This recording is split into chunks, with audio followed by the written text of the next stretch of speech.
Sobat Online TRJA. Di episode TRJA Talks kali ini, kita akan membahas satu topik nih, yaitu kesehatan keselamatan kerja. Oleh karena itu, kami menghadirkan satu narasumber yang sangat spesial dari PT Transkon Jaya Tbk. Halo Pak Wahyu. Halo Mbak Gradi. Apa kabar nih Pak Wahyu? Baik, Mbak Gradi di mana? Wah, saya juga sehat-sehat nih Pak. Okay. Oh iya Pak Wahyu, saya mau nanya dong, Bapak ini di PT Transkon Jaya Tbk sebagai apa Pak? Posisi saya saat ini HSE Superintendent. Dan sudah berapa lama nih Pak bekerja di PT Transkon Jaya Tbk sendiri? Oke, untuk PT Transkon Jaya udah sekitar 12 tahun.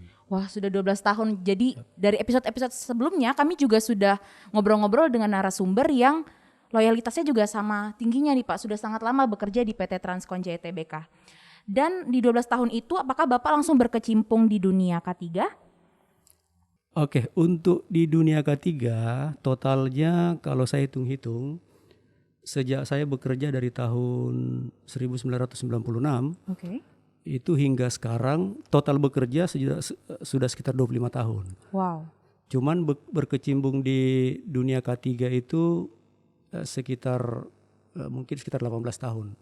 Oke, selama 18 tahun itu bagaimana nih Pak pengalaman yang Bapak alami selama berkecimpung di dunia K3? Ya. Dunia K3 ini kan dunia yang bagi saya dunia yang penuh tantangan, ya kan? Dunia yang menarik. Ya. Kenapa? Karena pekerjaannya ini menurut saya tidak ada ilmu spesifik yang ketika saat saya bersekolah dulu itu tidak ada ilmu yang spesifik untuk membahas masalah safety sebelumnya. Tetapi ketika saya masuk bekerja pertama kali, disitulah kita mengenal dunia K3. Kenapa? Karena ketika kita masuk di dunia kerja, ada syarat yang harus dipenuhi, yaitu salah satunya adalah induksi K3. Ya. Jadi ketika pertama kali diinduksi masalah K3, disitulah kita mengenal tentang K3. Itu pertama kali tahun 96 ya. Itu sudah lama banget. Nah, tentunya pengalaman-pengalaman K3 yang didapat itu untuk mengenal K3 ya di tahun sejak pertama bekerja itu. Tetapi ketika itu menjadi suatu posisi K3 itu sekitar 18 tahun ya. Dari total 25 tahun itu 18 tahun sebagai. Berarti Bapak ini sudah cukup ahli ya Pak di bidang K3 sendiri ya, karena sudah 18 tahun berkecimpung di dunia kesehatan dan keselamatan kerja. Ya kalau mau dibilang ahli juga gimana ya, enggak juga sih, karena ahli itu seperti apa, expert ya. Cuman memang standar untuk menjadi seorang K3 di perusahaan itu kan memang harus memiliki tenaga, harus memiliki sertifikasi ahli K3 umum. Nah, obrolan kita hari ini Pak, dalam rangka memperingati bulan K3 yang kita peringati setiap tahunnya di tanggal 12 Januari sampai 12 Februari, dari PT Transkon Jaya Tbk sendiri ada nggak nih Pak melakukan kegiatan untuk memperingati bulan K3 ini tersendiri? Oh iya, betul sekali. Ada beberapa kompetisi yang kita lakukan. Wow, oke. Seperti misalnya membuat buletin. Kemudian yang kedua adalah kegiatan membawakan materi safety talk. Kemudian yang ketiga housekeeping. Oke, jadi ada 3 jenis lomba nih Pak ya? Ada 3, betul. Nah, tentunya pasti berkaitan dengan kompetisi tadi, merupakan penerapan dari K3 tersendiri di PT Transkon Jaya Tbk. Nah, Bapak bisa jelaskan nggak bagaimana penerapan K3 di PT Transkon Jaya Tbk sebelum masa pandemi? Oke. Pertama-tama saya ingin mengucapkan terima kasih kepada jajaran manajemen PT Transkon Jaya yang telah mendukung selama saya berkarir ya sebagai petugas K3 selama 12 tahun ini. Begitu besar dukungan dari jajaran manajemen terhadap penerapan K3 di tempat kerja. Jadi terima kasih banyak buat jajaran manajemen. K3 ini kan wajib diterapkan oleh setiap perusahaan. Ya. Kenapa? Karena ketentuan perundang-undangannya ada Undang-Undang Nomor 1 Tahun 70 itu mewajibkan untuk diterapkan oleh semua perusahaan. Ya. Nah, undang-undang ini tentu menyerahkan kepada setiap perusahaan untuk mengelola standar K3-nya, ya, tergantung dari perusahaan yang bersangkutan, dia menggunakan standar apa. Nah, khusus untuk PT Transkon Jaya, untuk penerapan Undang-Undang Nomor 1 Tahun 70, ya, kita tentu mengacu kepada standar pengelolaan K3 di PP 50 tahun 2012, ya, yaitu tentang SMK 3. Nah, kemudian PT Transkon juga menggunakan standar internasional, standar OHSAS, ya, yang dulu kita kenal itu standar 18001 yang sudah di-upgrade ke standar OHSAS 45001 series 2018, ya. Kalau nggak salah itu baru rilis 12 Maret ya, tahun 2018. Ya. Nah, kita menggunakan dua standar ini untuk menerapkan K3. Jadi sebelum pandemi itu sejak tahun 2009 saya masuk di PT Transkon, Transkon telah menerapkan itu ya.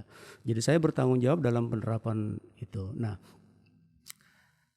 bukti dari penerapan itu adalah kita membuat satu kebijakan K3 yang jelas yang ditandatangani oleh Direktur PT Transkon pada saat itu Pak Hadi Sukanto, ya, menyetujui untuk kebijakan itu. Kemudian dari kebijakan itu di dalamnya tentu harus salah satunya ada program K3 yang harus berjalan, begitu kan seperti itu. Nah, program K3 inilah bagian dari perencanaan kerja, ya, setelah pembuatan kebijakan. Jadi kita membuat satu perencanaan kerja, salah satunya adalah membuat program kerja tahunan, gitu. Nah, kemudian program inilah yang diimplementasikan, ya, diterapkan. Kemudian selanjutnya kita melakukan pemeriksaan, ya, mengevaluasi sampai sejauh mana penerapan K3 ini udah tercapai. Kemudian yang terakhir, Transkon juga sudah melakukan yang disebut dengan tinjauan manajemen secara tahunan, ya. Jadi yang saya jelaskan ini sebenarnya penerapan daripada standar yang saya katakan tadi SMK 3 maupun OHSAS 18001 saat itu yang sekarang udah di-upgrade menjadi OHSAS 45001. Nah, ini udah kita terapkan, ya.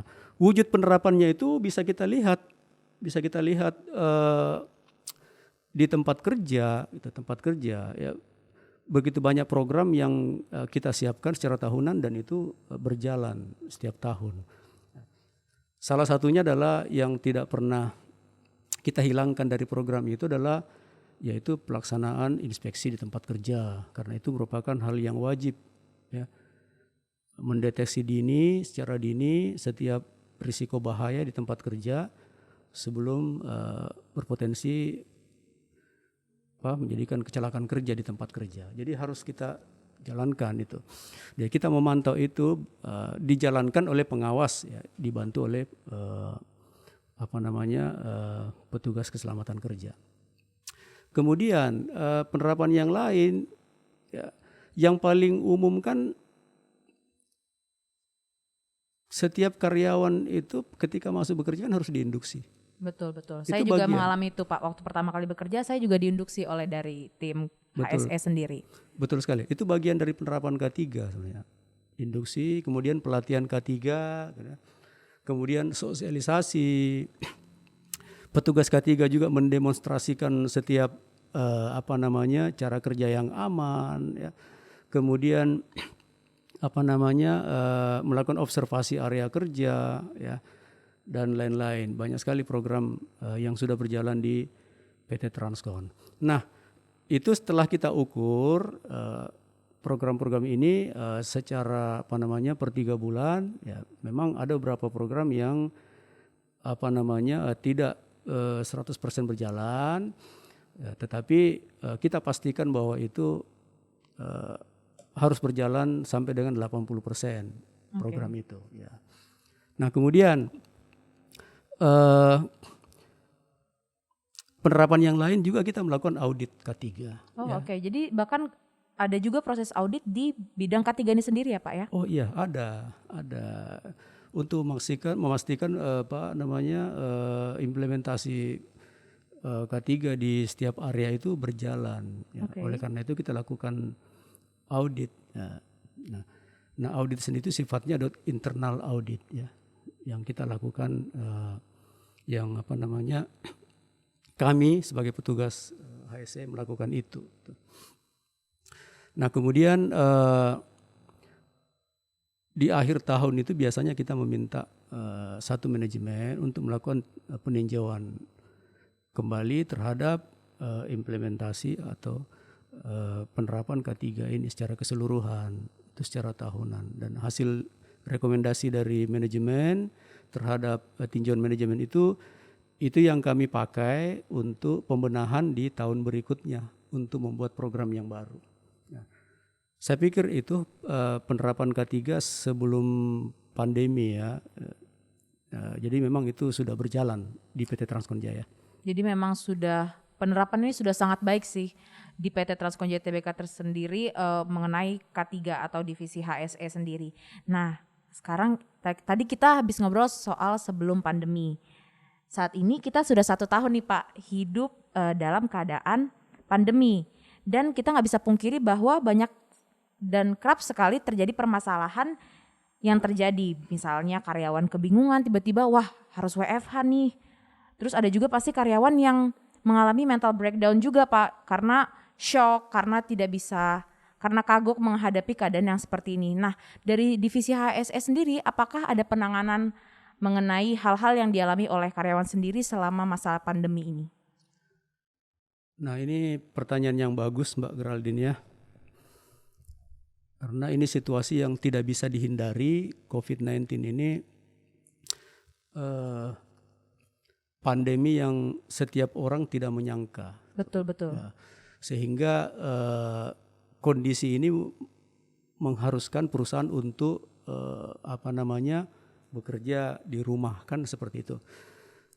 Nah tentu itu ada dasarnya juga yaitu peraturan wali kota ya, yang harus diikuti. Yang terakhir itu tentang PPKM ya. Benar. Kalau nggak salah itu peraturan wali kota nomor 300 ya tahun 2021 maksud saya 2021. Nah karena peraturan ini telah terbit ya, yang mengharuskan perusahaan untuk bekerja 50% ya, di office, tentunya 50%-nya harus bekerja di rumah. Nah ini kondisi yang tidak bisa dihindari ya, bagian dari protokol kesehatan. Nah strategi yang dilakukan adalah kita tetap pada tugas seorang petugas K3 yaitu pengawasan dan pemantauan terhadap kondisi ini. Nah salah satu hal yang sudah kita buat itu kan, yang sudah kita bentuk itu kan sesuai dengan perwali ini juga yaitu penerbitan struktur organisasi gugus tugas perusahaan dan itu udah ditandatangani oleh direktur utama.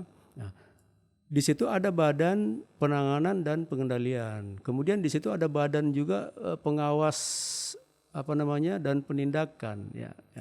Nah, pengawas untuk masing-masing pekerja itu berkewajiban memonitor, mengawasi pekerjanya masing-masing dimanapun dia bekerja, termasuk di rumah.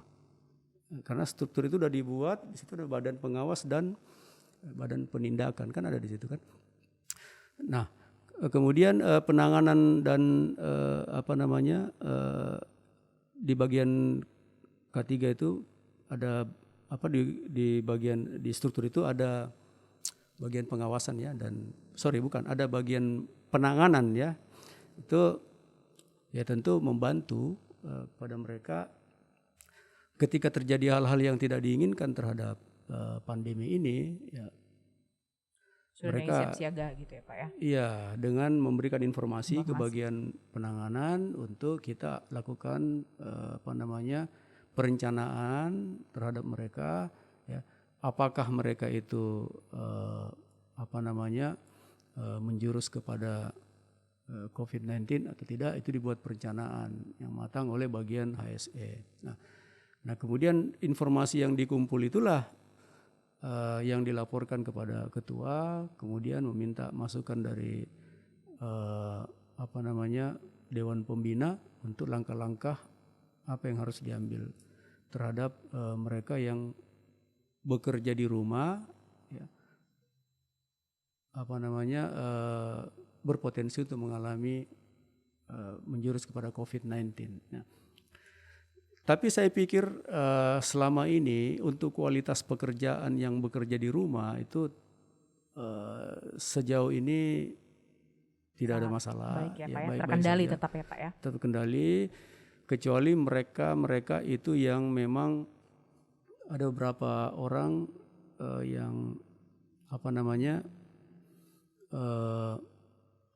terindikasi menjurus ke COVID. Nah, itu langsung diambil langkah-langkah pencegahan. Tapi yang bekerja di rumah sejauh ini aman-aman aja, ya, tidak ada masalah. Wah, jadi sebenarnya langkah strategis dan langkah penanganan yang diambil oleh tim HSE untuk terus mengawasi dan memberikan tindakan kepada karyawan yang WFH dan WFO itu tetap terjalan dan terlaksana dengan sangat baik. Nah, sekarang saya mau tanya nih Pak, kita nggak bisa pungkiri kalau di tempat kerja sendiri kadang HSE atau K3 itu suka dianggap remeh, suka diabaikan oleh beberapa karyawan. Jadi mungkin mereka bekerja tidak menggunakan peralatan. Nah, bagaimanakah langkah-langkah antisipasi dari tim HSE untuk mencegah hal-hal tersebut terjadi? Jadi supaya gimana cara dan langkah-langkah dari tim HSE supaya teman-teman ini tetap sadar untuk selalu menggunakan alat-alat keselamatan kerjanya. Oke. Faktor terbesar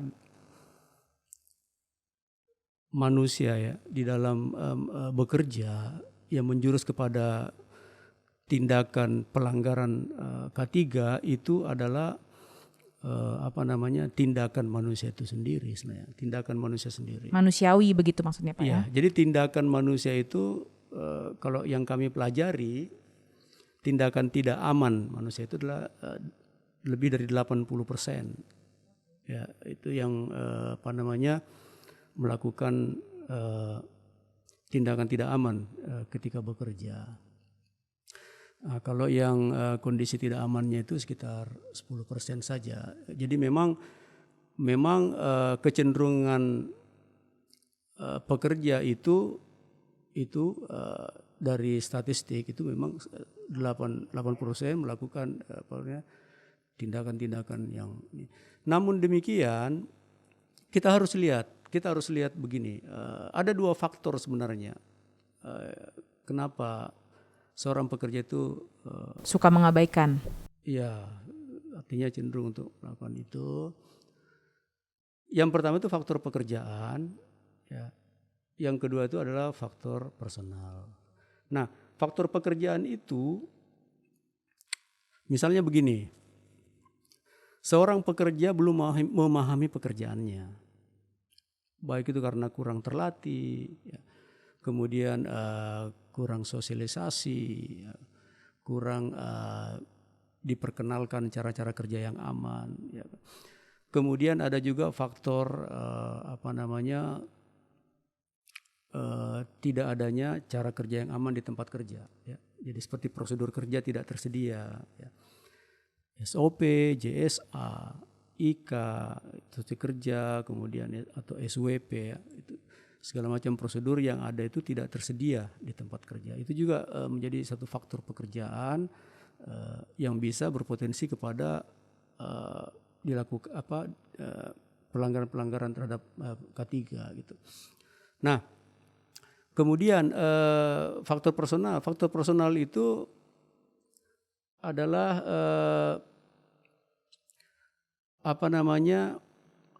kurangnya penyesuaian diri terhadap pekerjaan yang dia alami, ya, termasuk lingkungannya yang tidak mendukung.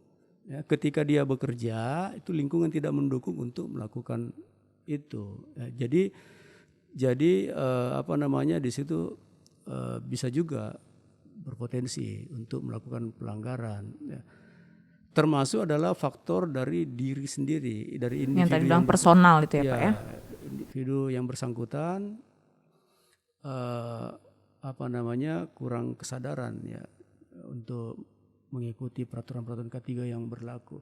Nah itu faktor personal. Nah kedua faktor ini kalau saya melihat di Transkon itu cenderung di faktor yang personal tadi. Ya kalau kondisi pekerjaan itu di tempat kerja yang saya sebutkan tadi itu sudah tersedia. Ya, petugas K3 sudah melakukan itu. Sosialisasi, mendemonstrasikan cara-cara yang aman, induksi, observasi, inspeksi, segala macam udah dilakukan. Cuman itu tadi faktor personal ini sangat berpengaruh juga bagi pekerja itu sendiri. Ya. Saya kasih contoh misalnya begini, ada seorang berada di lingkungan di luar perusahaan, di luar kondisi kerja, di mana kondisi itu dia berada pada lingkungan yang cenderung untuk melanggar peraturan. Ya. Ketika dia masuk di lingkungan perusahaan, ya mau tidak mau dia harus cepat beradaptasi, menyesuaikan kondisi perusahaan. Secara otomatis dia harus mengikuti itu. Tapi kenyataannya kan yang dimaksud tadi itu kan tidak seperti itu. Artinya karyawan masih banyak yang, pekerja masih banyak yang tidak sadar akan hal itu. Nah itulah faktor personal tadi itu. Jadi apa namanya, saya kira itu yang sangat mendukung. Kenapa seorang pekerja itu sering mengabaikan, ya, karena kurangnya kesadaran pada dirinya untuk selalu apa namanya bekerja dengan aman. Ya, seharusnya dia harus menyesuaikan diri dengan kondisi di mana lingkungan perusahaan itu sudah menerapkan prosedur K3 yang bagus, harusnya dia ikuti. Betul. Makanya saya udah nangkep nih poinnya. Karena di dalam diri manusia itu ada proporsi 80% tadi untuk melakukan kesalahan sehingga terjadi kecelakaan. Oleh sebab itu divisi HSE ini menjadi sangat penting dan menjadi organ yang sangat vital ya di perusahaan sendiri Pak ya. Ya. Saat ini kita sedang memasuki new normal. Nah, dari divisi HSE sendiri nih Pak, apa aja sih tantangan untuk menghadapi era new normal sendiri?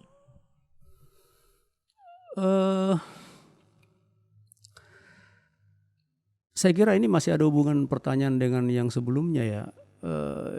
Jadi kondisi yang saya katakan tadi sebelumnya itu kan membuat petugas HSE itu menjadi tertantang untuk bagaimana membuat seorang itu saya katakan begini, memperkecil waktu penyesuaian terhadap kondisi apa namanya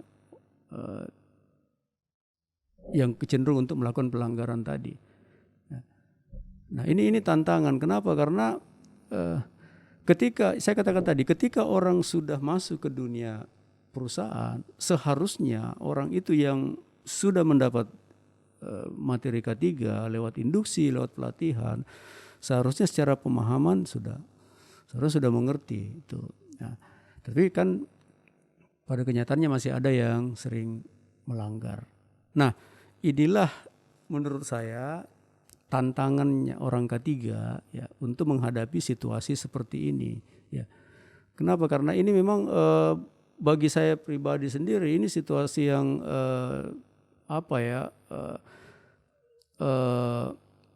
boleh saya katakan tidak mudah juga untuk dihadapi ya Pak ya? Iya, dilakukan perbaikan seperti itu. Tetapi satu hal yang kita sampaikan kepada pekerja, ketika Anda masuk dalam dunia kerja, pilihannya di situ adalah ikuti peraturan jika masih mau bekerja. Oke. Ya, jika Anda tidak ikut peraturan berarti Anda tidak ingin bekerja, seperti itu. Jadi kebiasaan-kebiasaan yang Anda dapatkan di luar sana, di mana lingkungan tidak mendukung Anda untuk melakukan Keselamatan kerja. ya, untuk mematuhi peraturan K3, ya jangan lakukan di perusahaan. Betul. Seperti itu. Nah, tetapi sebaliknya juga, ketika Anda mendapatkan atau mengalami kondisi yang aman di tempat kerja yang harus Anda patuhi, ya seyogianya pekerja itu harus membawa juga kondisi itu ke tempat di mana dia berada, ya. Itulah yang dikatakan budaya K3 seperti itu. Oke. Jadi selain diterapkan di kantor, di perusahaan dan di industri, tentunya budaya K3 ini juga sangat baik jika diterapkan di lingkungan dia tempat tinggal ya Pak, supaya dia tetap sehat dan tetap selamat selama beraktivitas. Nah, ini sudah menjadi obrolan yang sangat inspiratif nih Pak. Biar makin inspiratif, kita kasih tahu nih ke teman-teman online di rumah, kenapa sih suatu perusahaan itu harus mengambil pelatihan K3? Oke, pelatihan K3. Simple saja jawaban saya, karena pelatihan itu salah satu saya katakan program, boleh seperti itu, atau salah satu materi yang harus dimiliki oleh setiap pekerja untuk mendukung pelaksanaan operasional kerjanya. Oke. Jadi maksud saya begini, seorang yang belum terlatih kemudian ditempatkan di satu pekerjaan, ya, itu kan justru berpotensi untuk menimbulkan suatu kecelakaan. Kemudian seorang K3 yang tidak terlatih juga atau tidak kompeten di bidang K3-nya tentu akan bermasalah ketika mengimplementasikan standar-standar K3 kepada pekerja. Jadi memang itu harus menjadi bagian dari pekerjaan seseorang, bahwa kompetensi itu penting. Nah, pelatihan sendiri itu kan ada berbagai macam ya. Ada pelatihan yang sifatnya wajib ya, ketika seorang masuk dalam dunia pekerjaan, pekerja itu wajib diberi pelatihan K3 dasar. Ya, baik pelatihan secara internal maupun secara eksternal. Nah, K3 dasar ini yang dijadikan bekal seorang pekerja untuk memulai pekerjaannya di tempat kerjanya. Kemudian yang kedua, ada juga yang disebut dengan pelatihan sesuai persyaratan kerja. Sesuai persyaratan kerja. Jadi as requirement ya orang bilang ya. Nah, kalau dia seorang mekanik ya tentu harus salah satunya harus diberikan pelatihan tentang bagaimana, ini salah satu saja yang saya sebut, yaitu bagaimana bisa mengimplementasikan standar isolasi kendaraan. Orang biasa bilang LOTO gitu ya, lock out take out, itu bagian penting dari seorang mekanik untuk mendapatkan pelatihan itu. Nah, ada yang lain yang sifatnya pelatihan kompetensi juga ada. Ya. Contohnya seorang pengawas ketika ditempatkan di lokasi kerja berhubungan dengan customer, di mana lokasi kerja itu memungkinkan untuk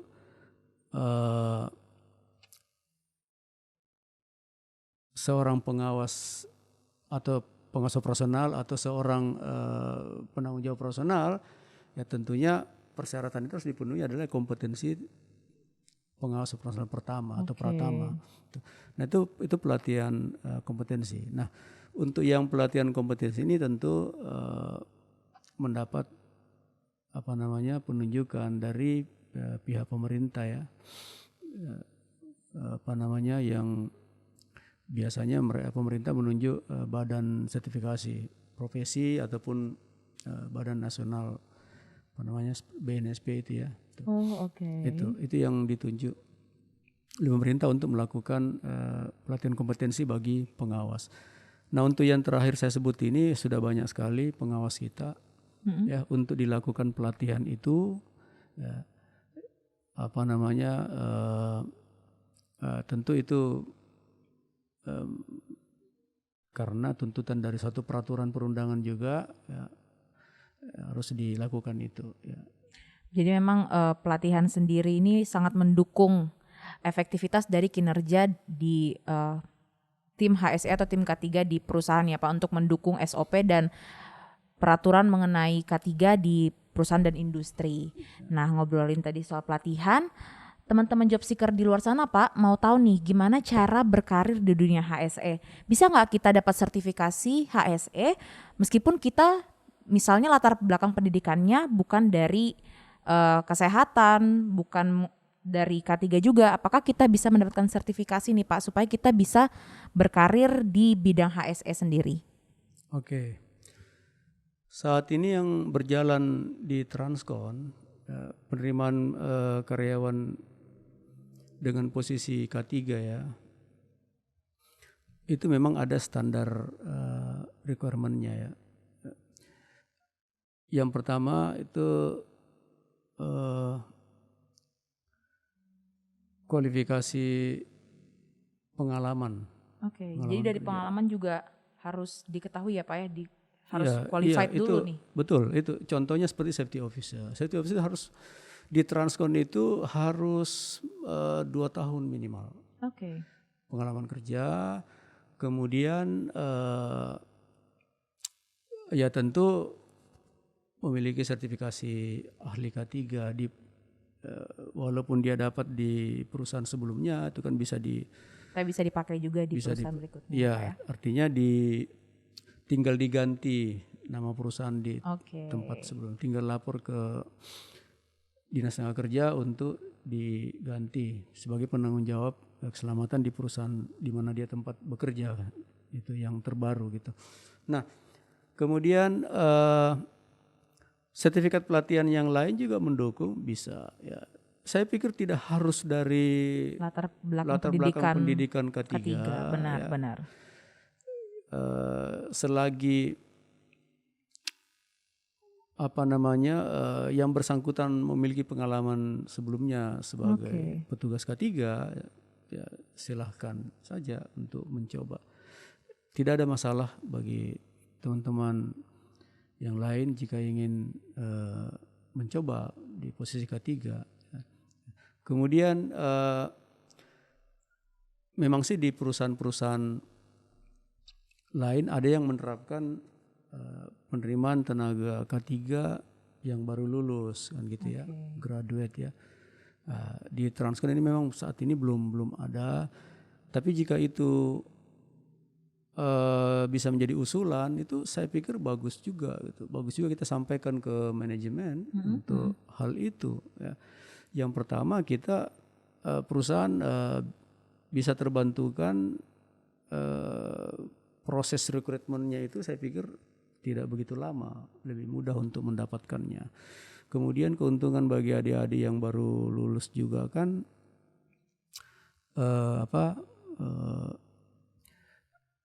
bisa mencoba untuk karir di dunia K3. Jadi semua kalangan bisa coba nih ya Pak untuk ikut berkarir di bidang HSE juga ya. Iya, dengan sistem penerimaan petugas K3 graduate kan gitu.